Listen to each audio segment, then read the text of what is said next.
Hello, Internet, and welcome to the third weekly of the second month of the Rough Drafts Compete Wrestling League. I am in Colorado at the moment, so I am not joined by my lovely compatriot and competitor, who definitely has no reason to add any asterisks to any scores to this point, Xander.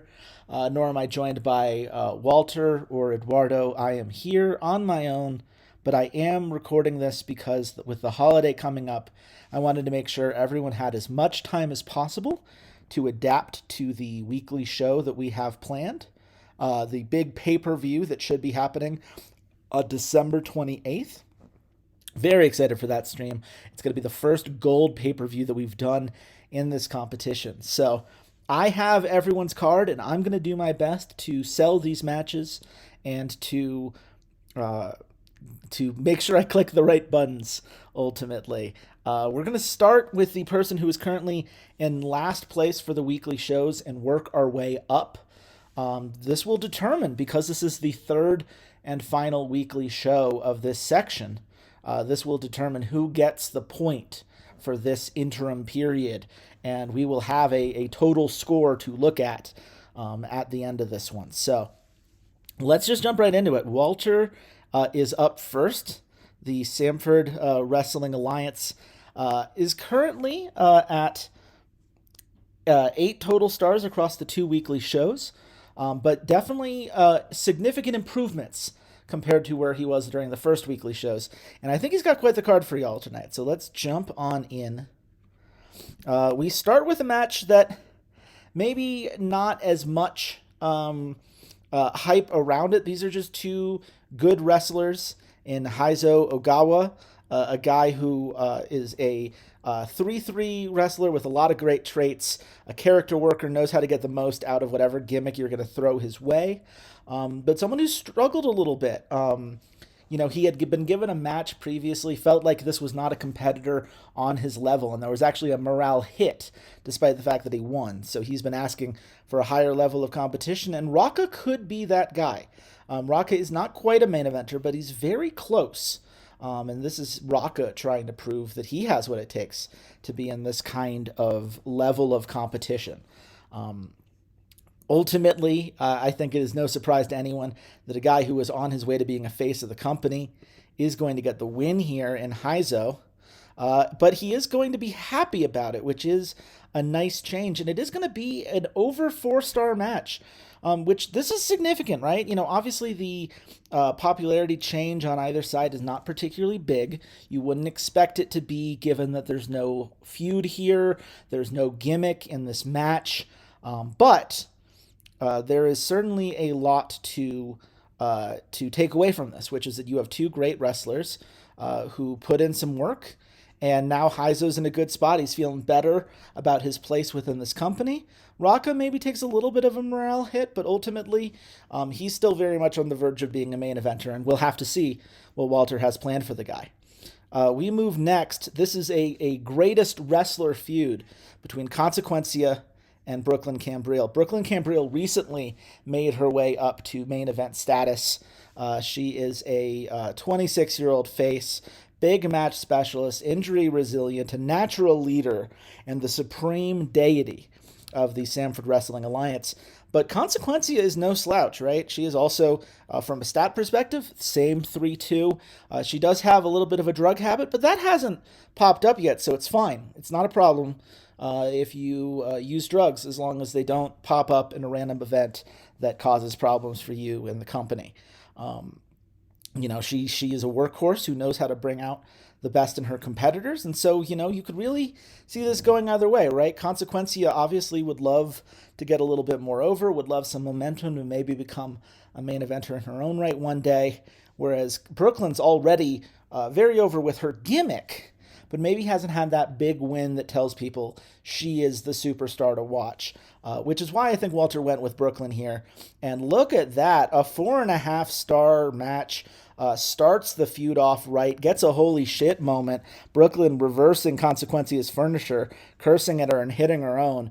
I mean, what a great start to the night. Two matches that you could say there's no gimmick here. There's nothing to give it that extra oomph. The oomph is the storytelling.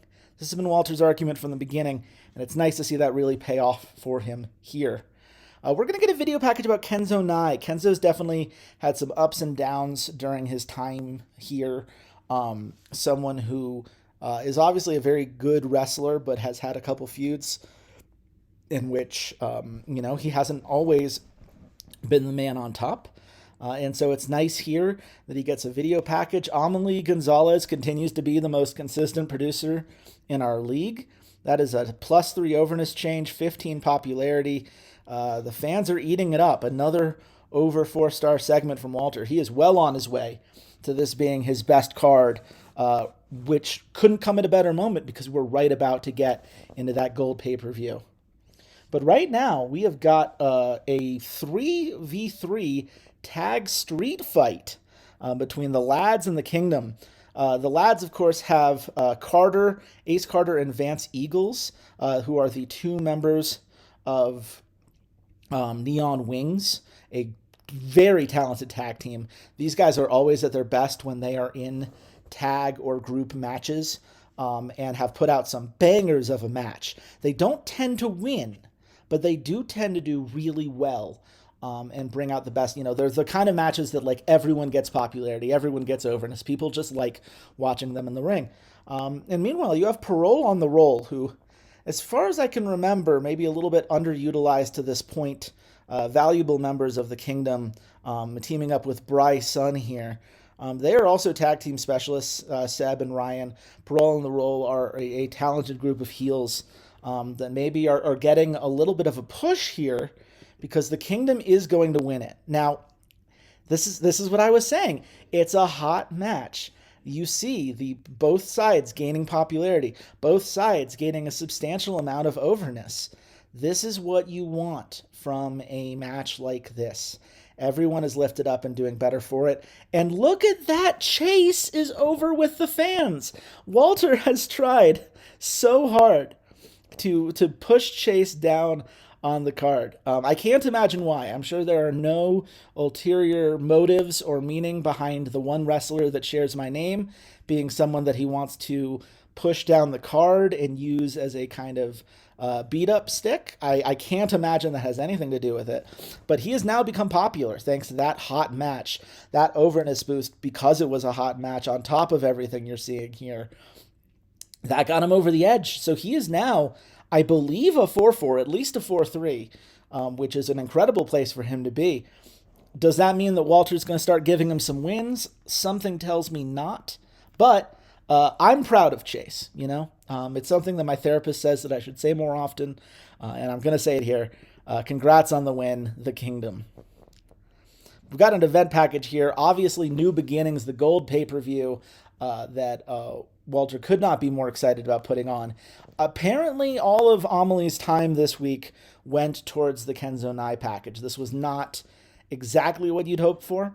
It's not a terrible package, like that 2, slightly under 3 stars is certainly not ideal, but you can make use of it. I think there'll still be, any amount of hype is more hype than it had before he did the package. So hopefully it doesn't have too much of an effect on the card overall.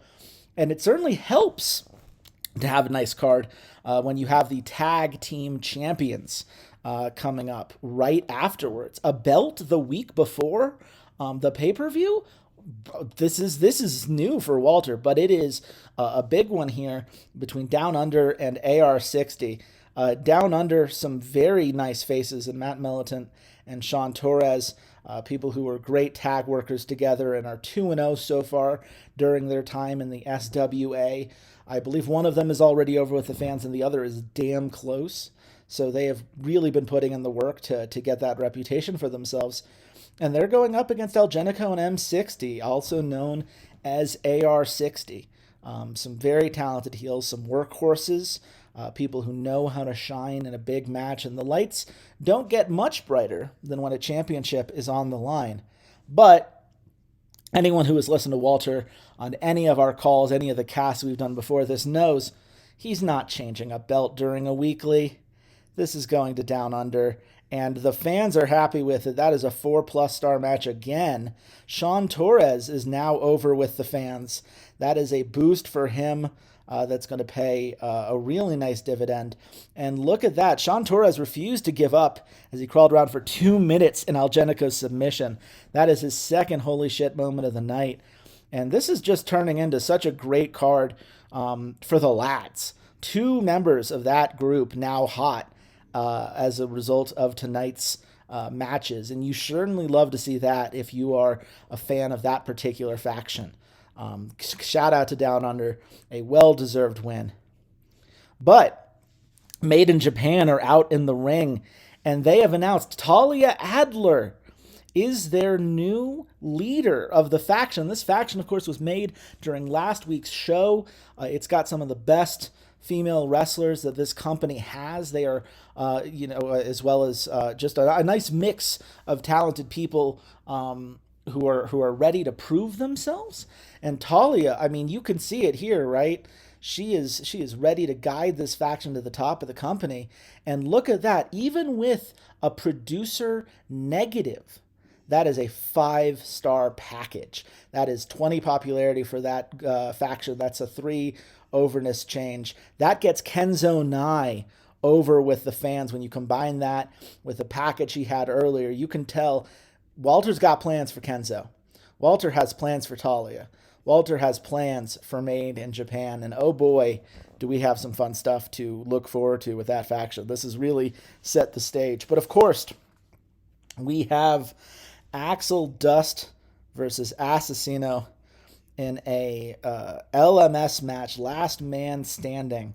Assassino, of course, the bodyguard to one Christopher Devlin, a man who has reigned over the SWA since its emergence on the wrestling scene, someone who has been a clear leader of that company and who is tired of competition that is not up to his standards.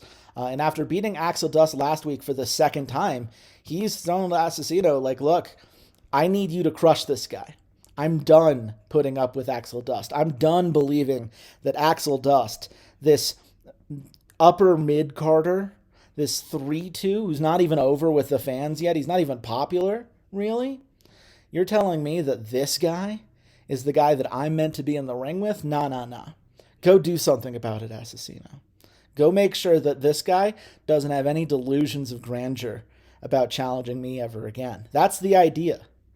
But unfortunately, perhaps because Axel Dust is a gifted acrobat, perhaps because he is so on the verge of the fans really embracing him as a true challenger, or perhaps because Assassino has not shown to be quite the bodyguard that Christopher Devlin was hoping for, this is actually going to Axel Dust. And that is not the match that Walter was hoping would end this card. This is surprising, ultimately.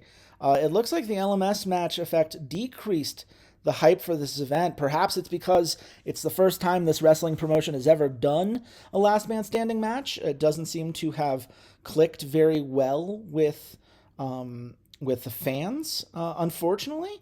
I think, you're looking at headhunting, right? Like this is this could change hands and faction changes depending on the result of this feud. But Axel, he came out, he put together a strong performance. He is going to get a nice popularity and overness boost as a result, though he's not quite there yet. He's like half a percentage point away. He's so close. But Assassino, it's another loss for him, and I imagine he's not happy about it. But more importantly, I imagine Christopher Devlin's not happy about it.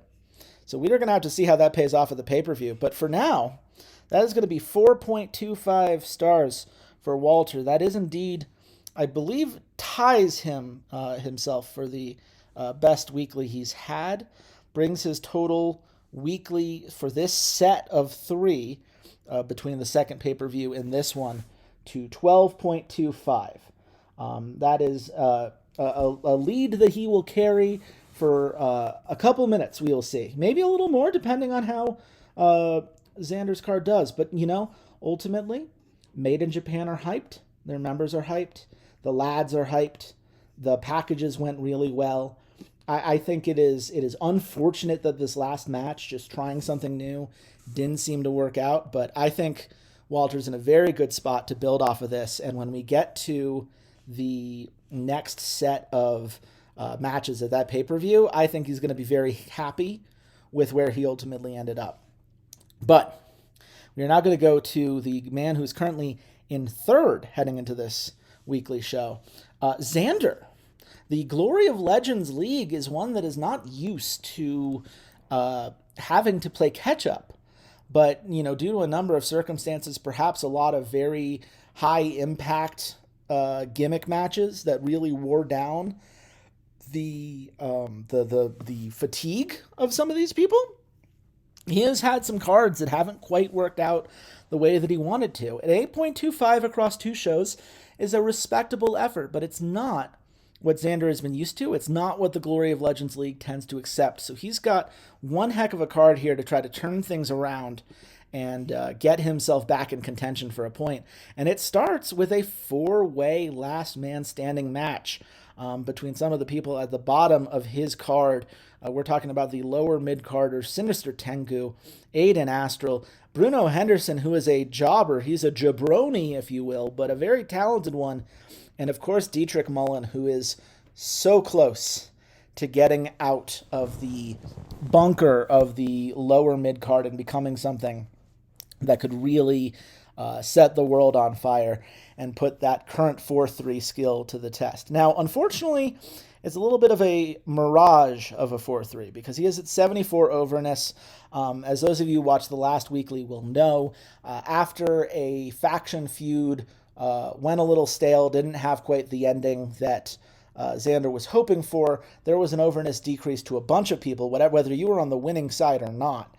So he is not likely to remain hot after this, but he is the only one who is likely to become an upper mid-carder after this, and so it should be no surprise that this ends up working out pretty well. It ends up being just under a 4-star match. Once again, despite the fact that it is, you have a hot feud between Bruno and Dietrich in here that should boost the overness of these competitors. And we see both Dietrich and Bruno getting a nice boost. We see everyone's morale going up. But we do see Dietrich, as we expected, despite getting into the upper mid-card, that 600 to 800 range.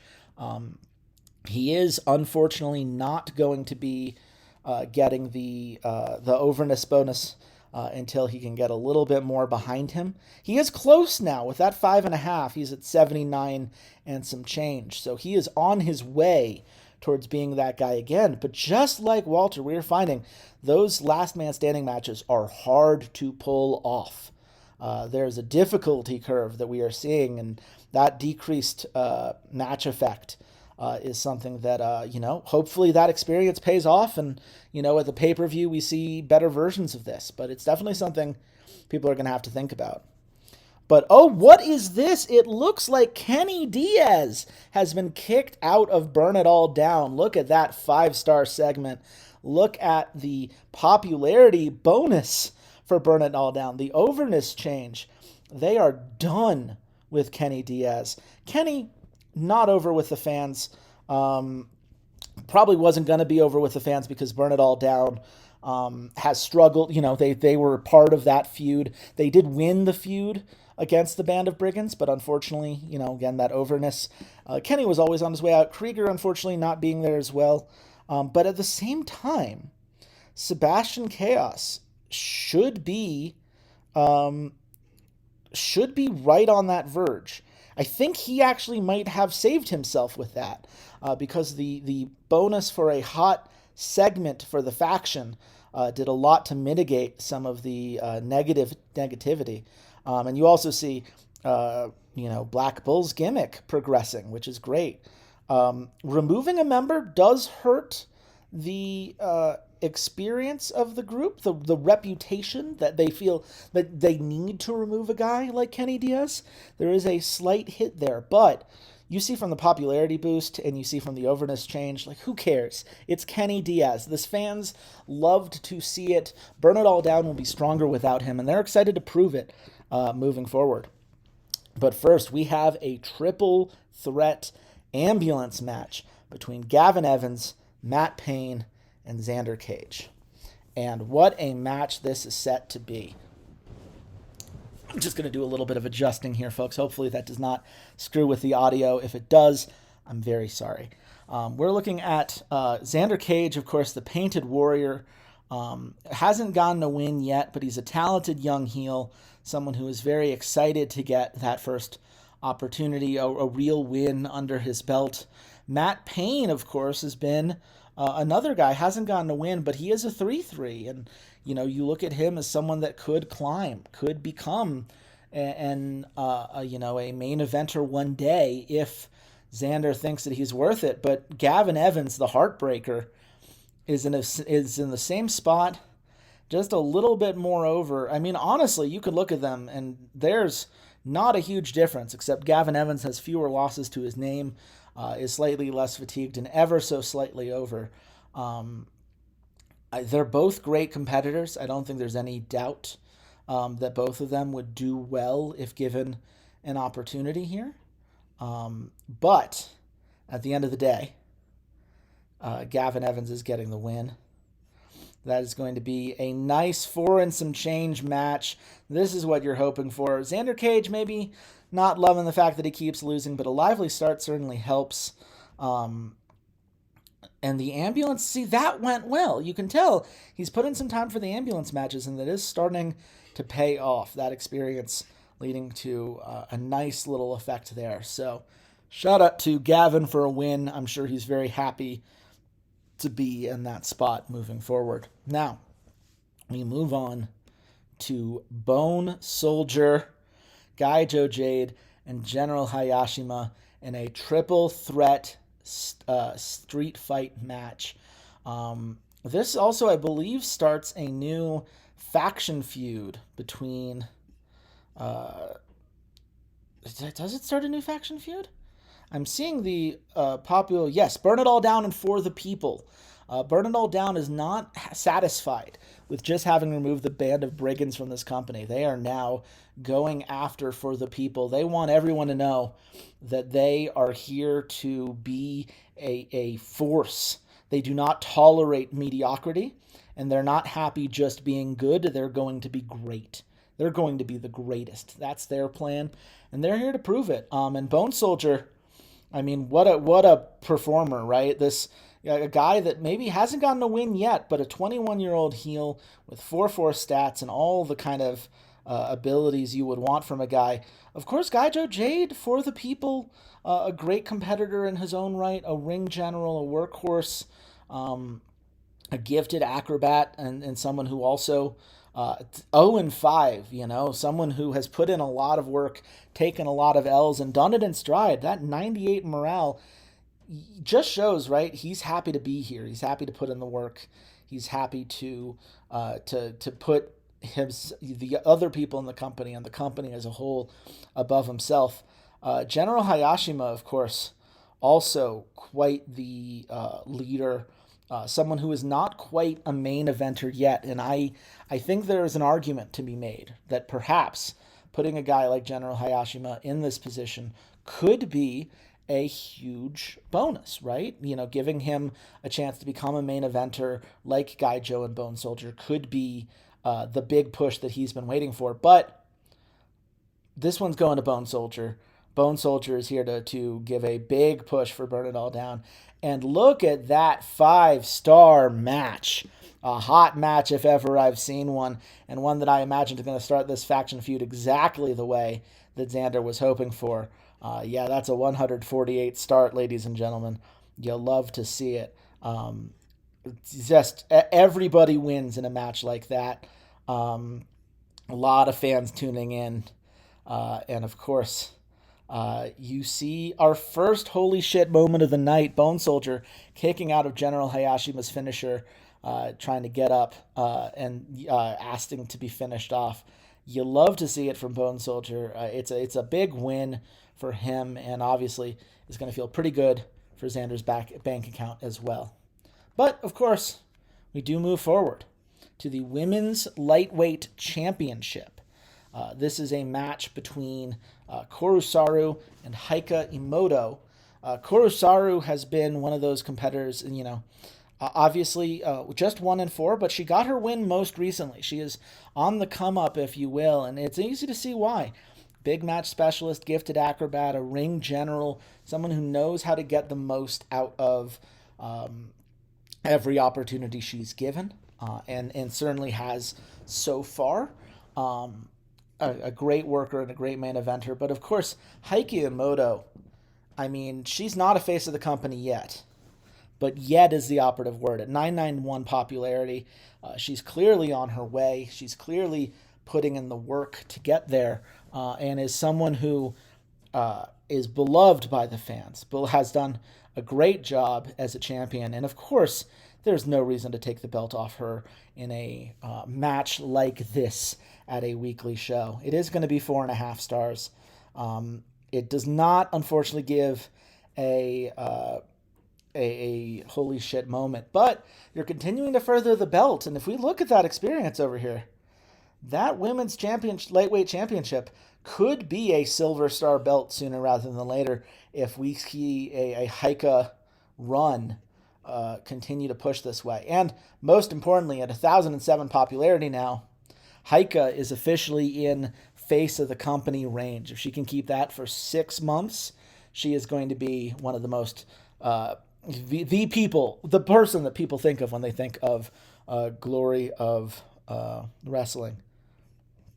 Just really good stuff. Glory of legends, excuse me. I can already hear Xander giving me a very hard time for having gotten that name incorrect there. But we're going to move on. It is Phil Hangtime and DJ Castle in the men's lightweight championship. This is a first blood match. DJ Castle, he owns this castle as far as he's concerned. He hasn't won a match yet, which I do think maybe gets in the way, especially because this is a company that has been owned by the Hangtimes so far.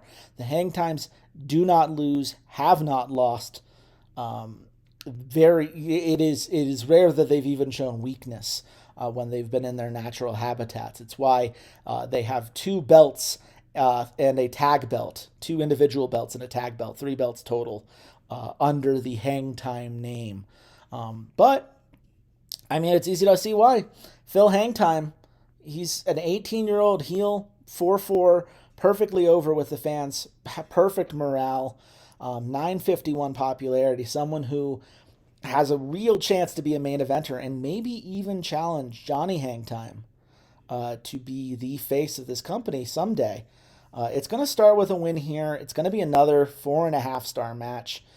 Slight overness hit to DJ Castle. At some point, he's going to want to get a win. He's still above that 800 threshold, so he's still a main eventer. But we do get a holy shit moment because Phil Hangtime hit DJ Castle with 3 consecutive finishers to close out that match. So I would argue, game, that if it took 3 finishers to take a guy like DJ Castle down, he shouldn't suffer an overness penalty just because he lost the second match. But, the game has its strong feelings. What are you going to do? Well, what we're going to do now is we're going to see Alex Jim make a face turn. Alex Jim, famously neutral within this company. Someone who can kind of play both sides of it. But you could say because Alex Jim wants to reclaim some lost honor and striving to work hard for it. Or you could say perhaps that Xander just needed some more faces towards the top side of his card. However you get there, it's an over 4-star segment, and Alex Jim really did a great job showing the fans exactly who he is and exactly why they should be rooting for him against Saki Slab. This is, of course, the men's heavyweight championship. And Alex Jim, the 4-4, he's still listed as neutral here because those changes don't really take effect until next week, but he is a face for all intents and purposes. Saki Slab, another face, someone who is not going to be over anymore after this match resolves because of that same overness faction thing that we've alluded to a few times here. I'm not even going to beat around the bush. This is Alex Jim. He just got his segment. He gets a hot match, though, That's going to get Alex Jim into face of the company range, which is exactly what Xander wanted.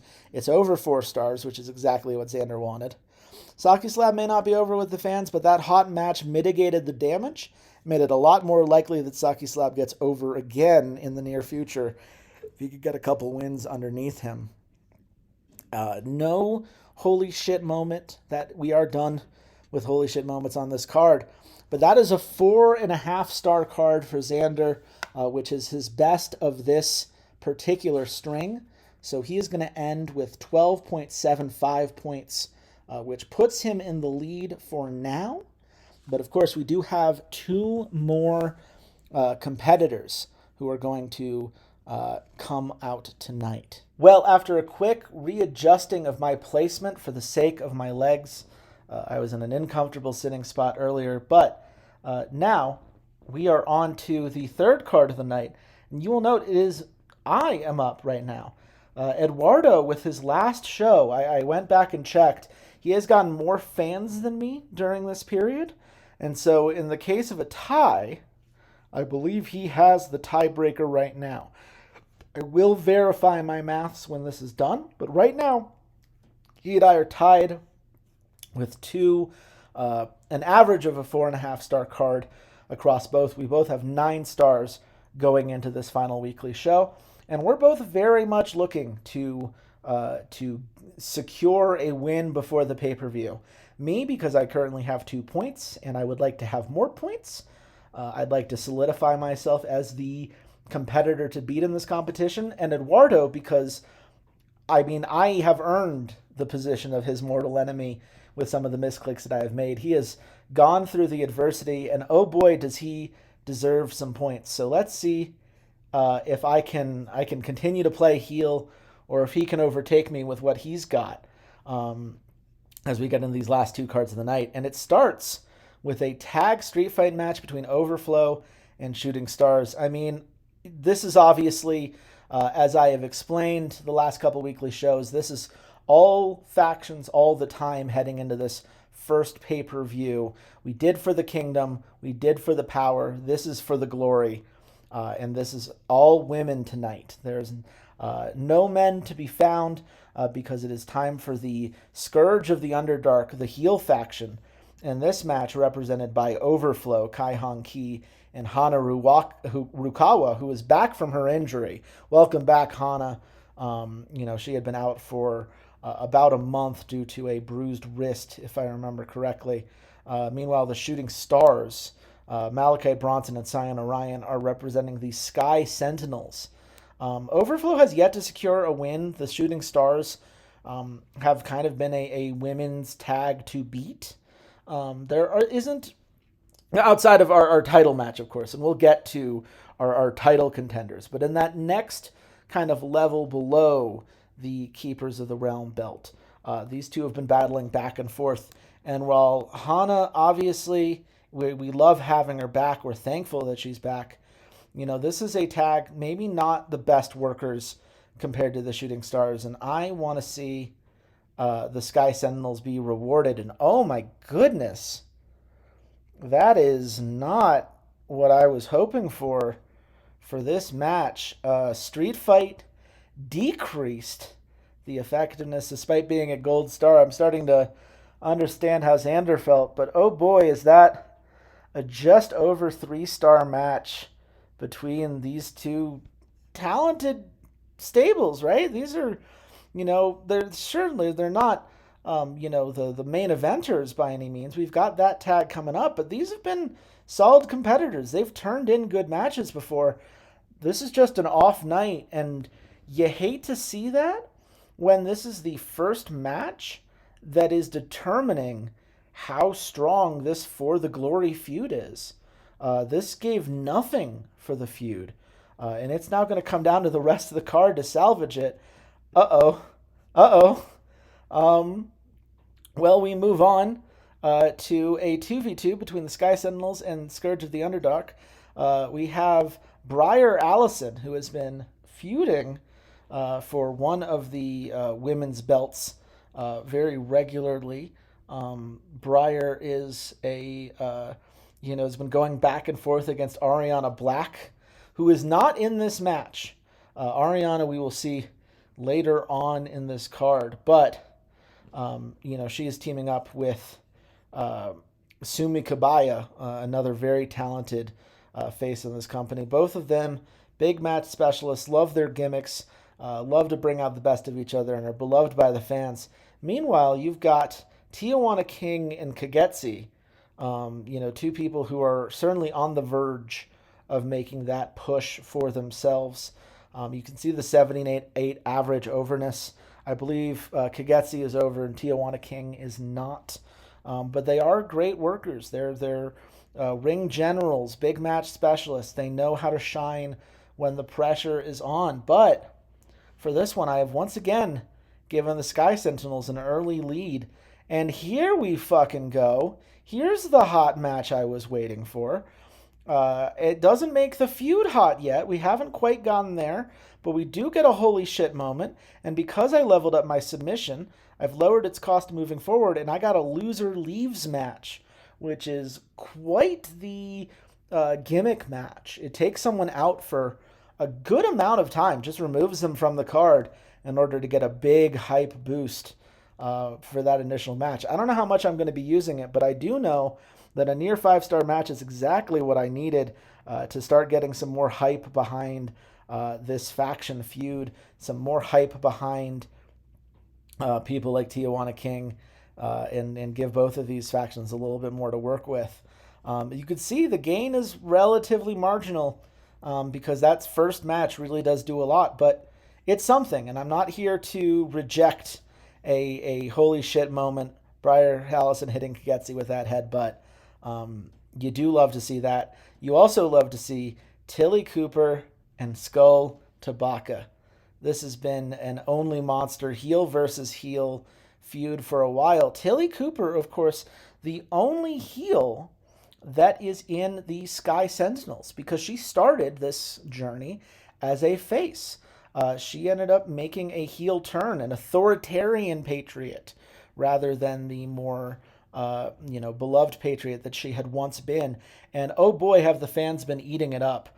But Skull Tabaka, of course, also the masked maniac, someone who has put in a ton of work and has yet to be rewarded quite the same way that Tilly Cooper has not gotten a win, but she is on the verge of that popularity. I believe she dropped at my last pay-per-view, and so this is, you can call it a little bit of a makeup, you can call it making sure that the Scourge of the Underdark are good competitors, or you can just call it good booking, because that is another near 5-star match, another lively start, and it is a hot match that boosts each of their overness, really starting a strong feud between the two of them that I think is going to go over well in the long run.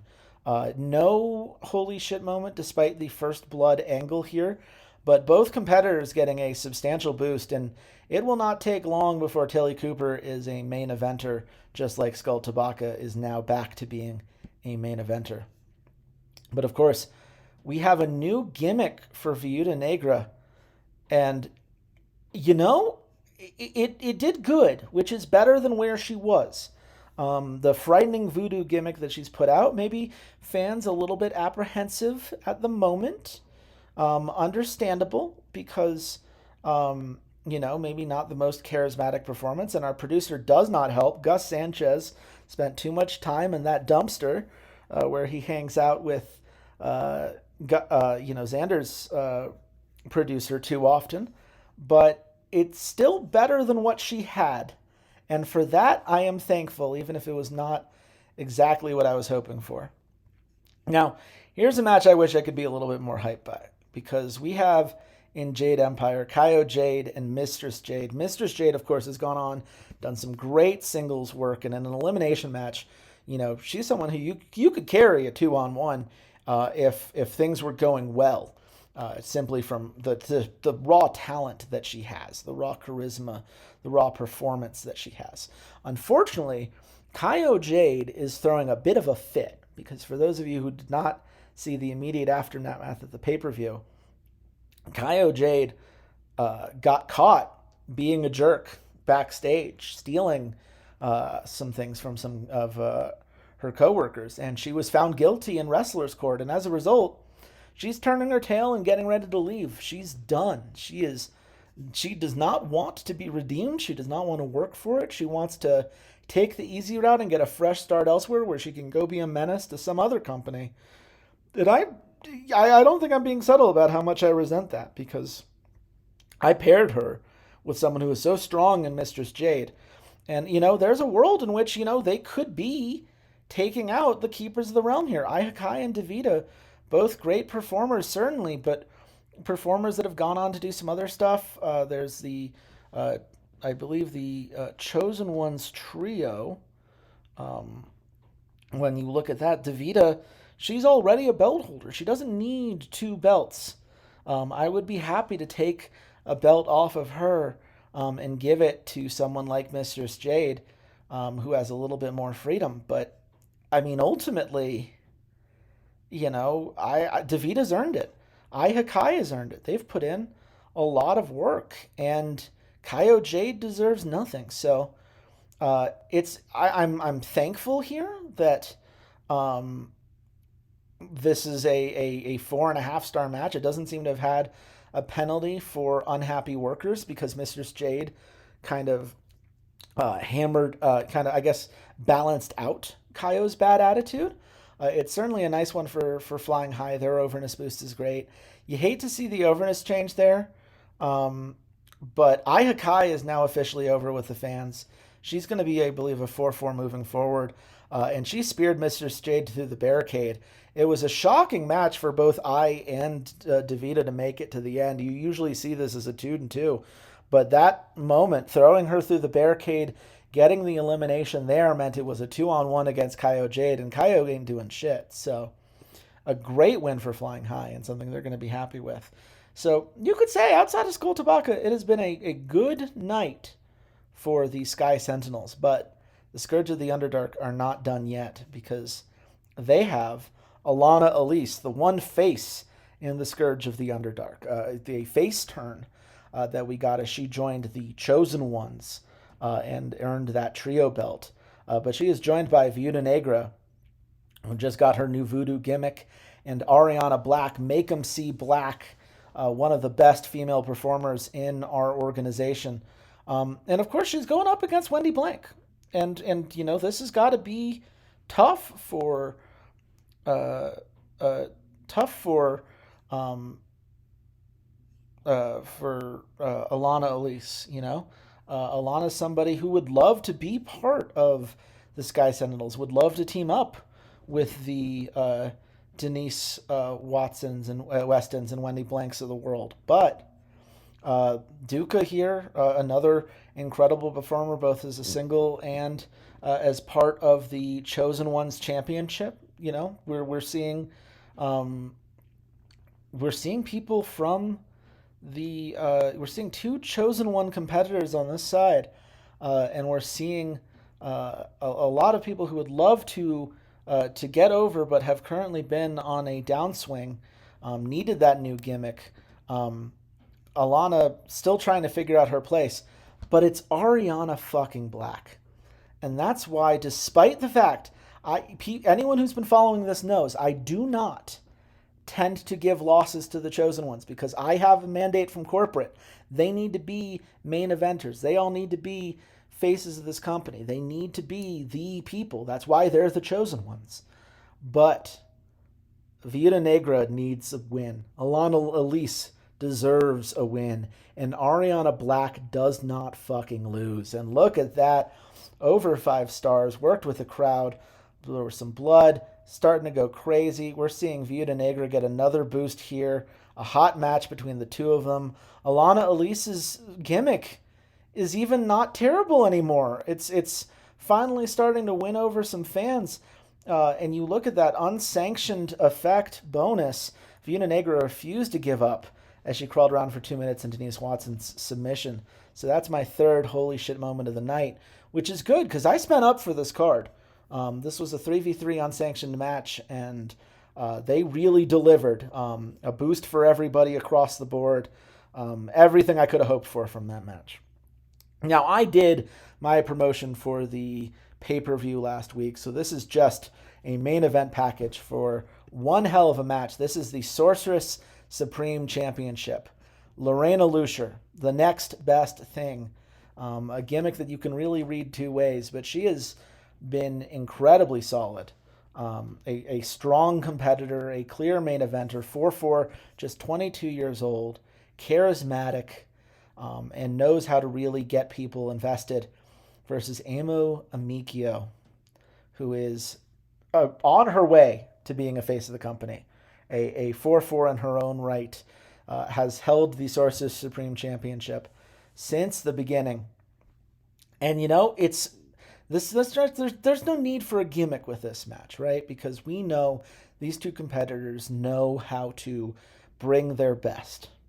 But here's the thing. Lorena's been getting a little bit better each time.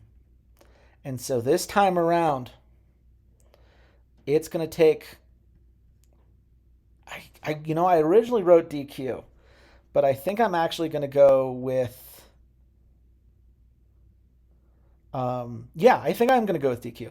The ratings penalty is worse, but the feud penalty is less. Emu is going to resort to breaking the rules to maintain her belt.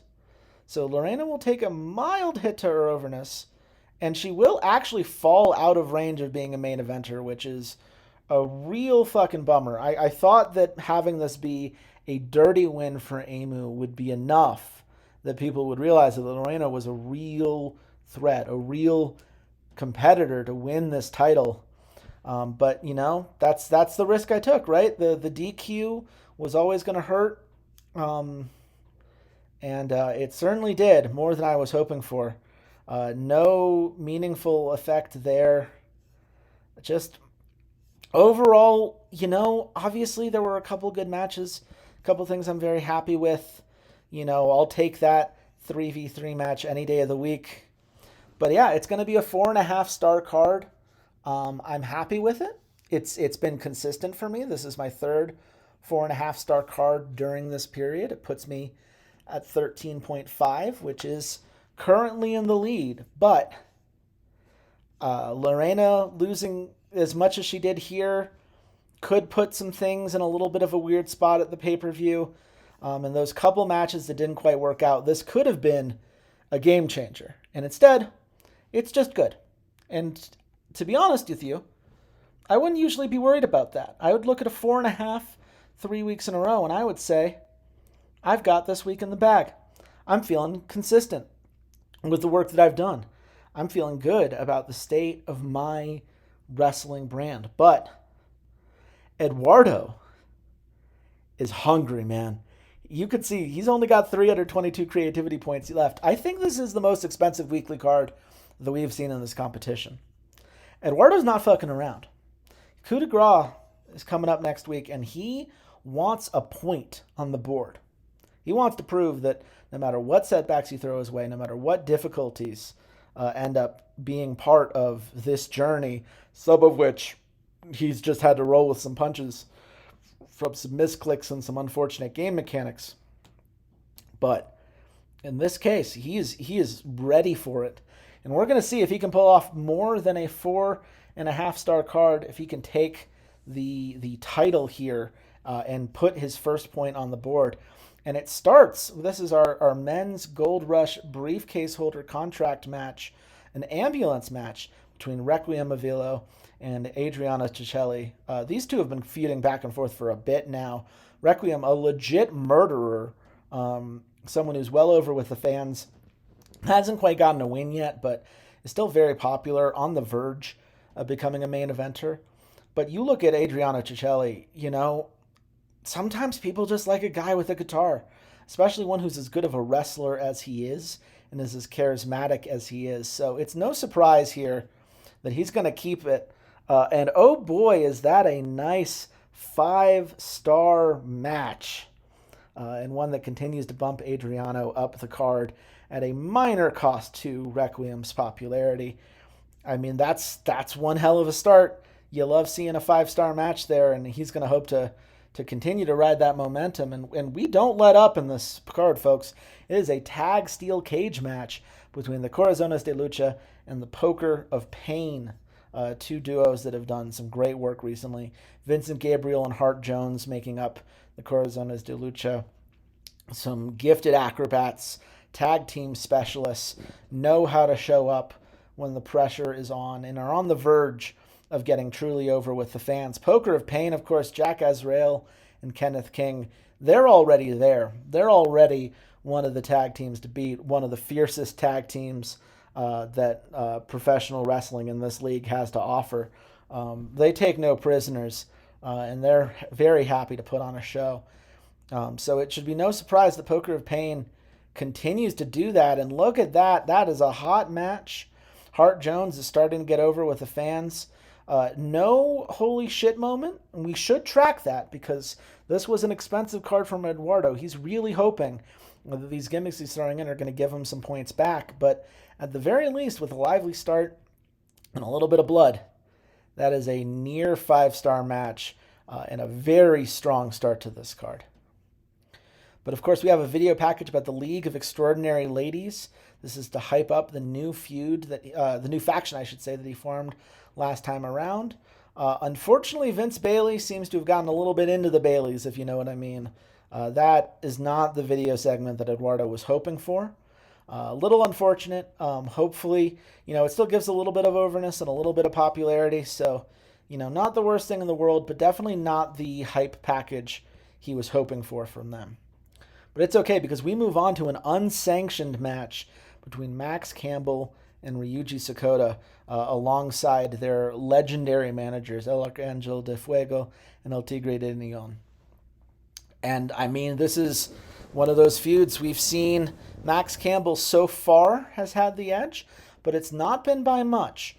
We have seen the Golden Bow, as you will, climbing up towards becoming a main eventer, a 27-year-old prodigy that El Arcangel de Fuego wants to take under his wing and really turn into the next big thing. But El Tigre de Neon has been working with Ryuji, knows how to utilize those skills and is also trying to build that guy up.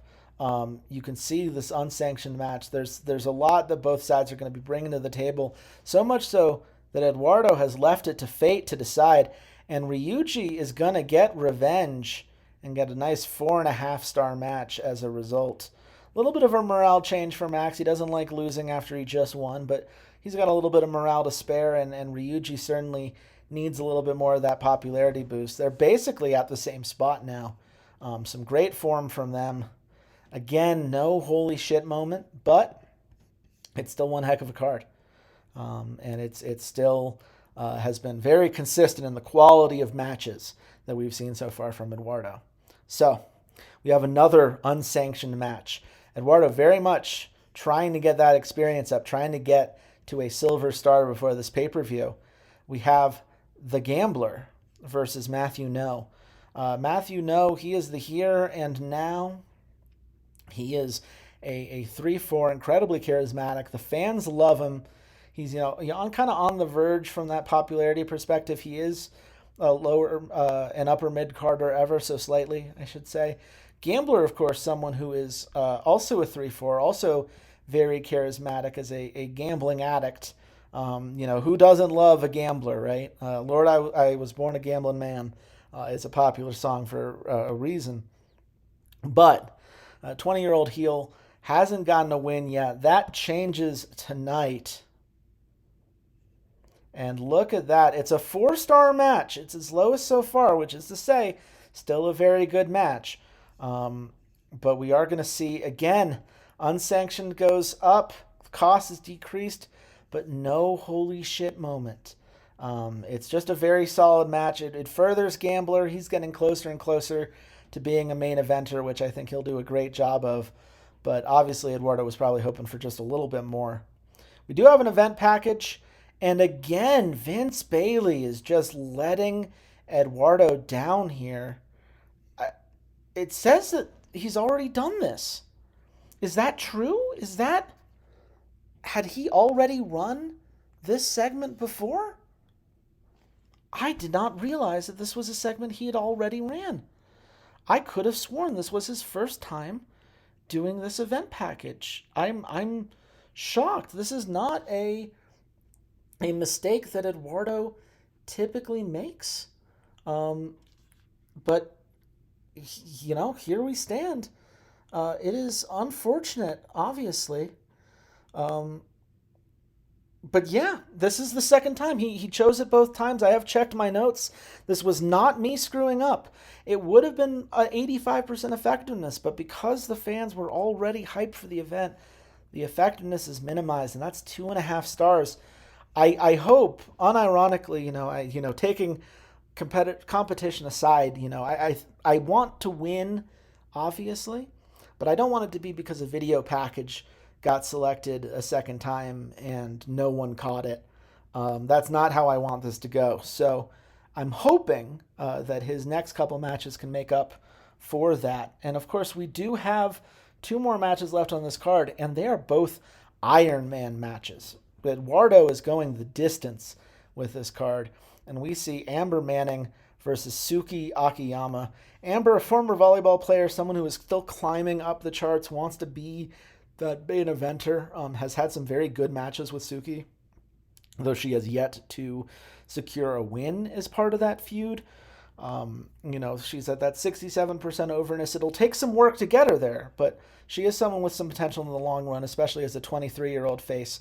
Plenty of room for her to grow, but Suki Akiyama, she's the one right now. A main eventer heel with a 4-3 work rate, who's already over with the fans. And I'm not surprised that this is a Suki win. I am surprised that's only 4 stars. Even when Iron Man's effect increased, this was seen as a positive effect on the match. Did Amber Manning just as a 3-star, did she just not bring her best here? Is the morale starting to weigh on her? No, her morale didn't seem to be particularly rough. This was a feud that had been going well. And I don't want to say that a 4-star match is bad. It's not, but there's no holy shit moment, and it cost 80 creativity points. So you want more than a 4-star match out of it. That is just unfortunate. But we do have one more Iron Man match. This is going to make or break Eduardo's card and determine who it is that ultimately is going to emerge victorious on this one. And it is Jordan Amir versus Daiwick Demerla. Jordan Amir, the Phantom Executionist, an incredible heel, 25 years old, has yet to secure a win, but just a great worker, 4-4 around, the gifted acrobat, natural charisma, a ring general, someone who knows how to get the best out of every opportunity. But El Tigre de Neon has been working with Daiwick, someone who's trying to make a name for himself, trying to become the main eventer that Jordan already is. He's already beloved by the fans. Everyone knows he's a great worker. Everyone knows what skill set he has to offer. It's a matter of getting the people to believe in it, which requires Daiwick to get the win here. And look at that. That is a near 5-star match. You get the cool spots bonus.